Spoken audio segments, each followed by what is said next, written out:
E aí, tudo bem com você? Uma pergunta que sempre me fazem é: Paulo, da onde você tirou a ideia de contar sua história, participar de eventos e fazer algumas palestras para outros empreendedores? Na verdade, não foi ideia minha, eu comecei a ser convidado, mas para eu falar sobre isso, eu tenho que voltar um pouquinho no tempo. Então eu resolvi fazer uma série de vídeos para você contando um pouco da história do Paulo Yossimi. Quem é o Paulo Yossimi? Como o Paulo Yossimi começou? Como eu falei agora há pouco, eu vou voltar um pouquinho no tempo e eu vou contar a minha infância para vocês.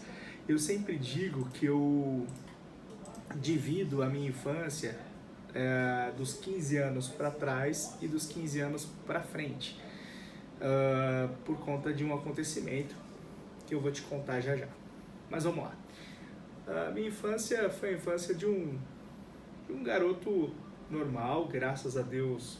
Nós tínhamos um padrão de vida muito legal. O meu pai, ele tinha uma fábrica de panelas. Para vocês terem ideia, ele transformou essa fábrica de panelas em SA. Não é SA com IPO, tudo, porque você consegue também fazer o SA, um SA interno da sua empresa. Você consegue abrir o capital da sua empresa internamente e vender o papel no mercado paralelo aí também. Então foi isso que ele fez. E quando eu tinha 6 anos, eu lembro que o meu pai, eu não sei dizer ao certo o que aconteceu com a empresa, mas ele fechou e nós fomos morar em Araraquara. Eu sou nascido em São Paulo e com 6 anos nós fomos para Araraquara porque a fábrica ficava lá. A fábrica de panelas, e eles tinham umas casas, tipo uma vilinha que eram para os funcionários, a gente foi morar numa dessas casas. Bom, minha infância, como qualquer outro garoto, eu não tinha tantas responsabilidades. Meu pai era um cara... eu sempre digo que se eu pudesse falar sobre o meu pai com uma só palavra, a palavra seria amor. Meu pai era a representatividade do amor. Ele fazia tudo pelos filhos.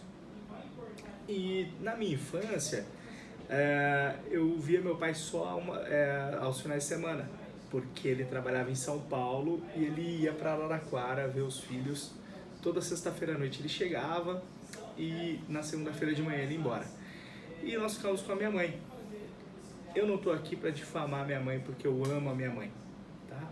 Mas nós tivemos assim muitos desafios com a minha mãe. Minha mãe, ela tinha um grande desafio com álcool, né? Então todo mundo sabe que quando o álcool entra, tudo aquilo, o equilíbrio sai, né?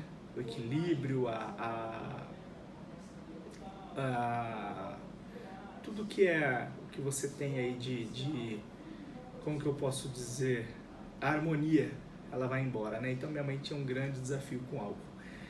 A minha mãe é uma pessoa extremamente, como que eu posso dizer, ela era, né? Eu acredito que ela tenha mudado, faz um tempo que eu não convivo com ela, mas ela era muito impulsiva, né? Era aquela pessoa que não pensava antes de agir, né? Não entendia às vezes a situação e agia. Então a minha infância foi bem turbulenta por conta disso.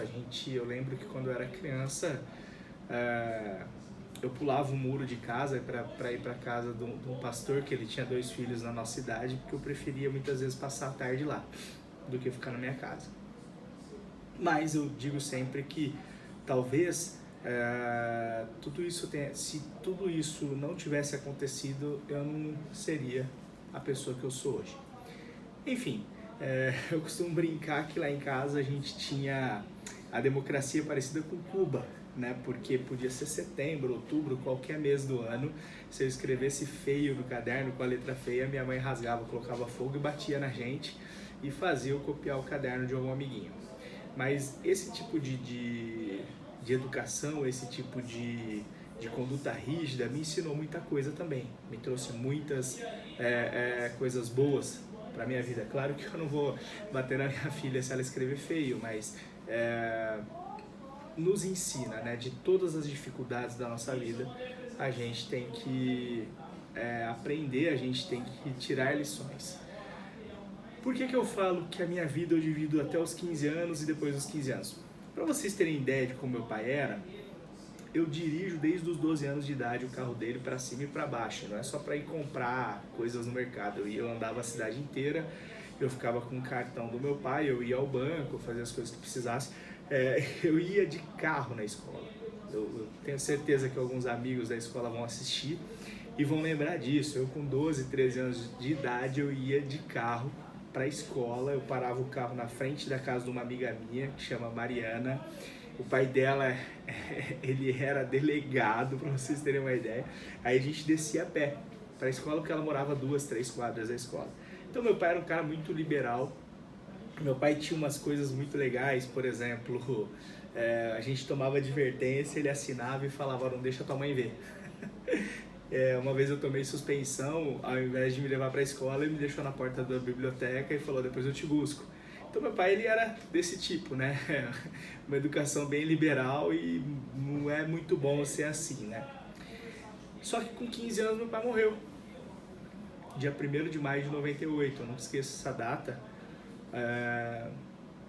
Foi muito estranho porque eu passei o dia todo na chácara de uma amiga minha, que hoje não é mais chácara, ela mora, os pais dela moram lá, uma casa gigante que eles fizeram. E a gente passou o dia todo andando a cavalo. Quando eu cheguei em casa, a gente tinha secretária eletrônica na época. E tinha várias mensagens do meu irmão. Meu irmão ficava em São Paulo com meu pai nessa época de tratamento médico. E minha mãe também, eu ficava sozinha em Araraquara. Pra eu ligar pro meu pai, pra eu ligar pro apartamento dele. E eu liguei, meu irmão atendeu, meu irmão simplesmente falou que meu pai tinha morrido. E... cara, eu não sei nem dizer o que eu pensei, o que eu senti, eu só sei que eu me tranquei no quarto, eu tinha um amigo meu lá, o Rodrigo Reis. Quando eu abri a porta para sair do quarto, eu não sei quanto tempo eu demorei, estavam todos os meus amigos em casa. E aí, naquele dia mesmo, o pai do Reis, ele falou para mim, olha, agora você é o homem da casa e eu vou te levar para São Paulo para enterrar teu pai. Enfim, foi foda, né? Não foi uma situação fácil. Mas vamos lá.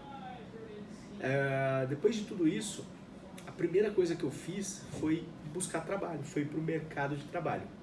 Eu vou contar um pouco sobre a minha experiência no trabalho e também outras coisas no próximo vídeo dessa série que eu vou publicar amanhã para você, tá bom? Um abraço.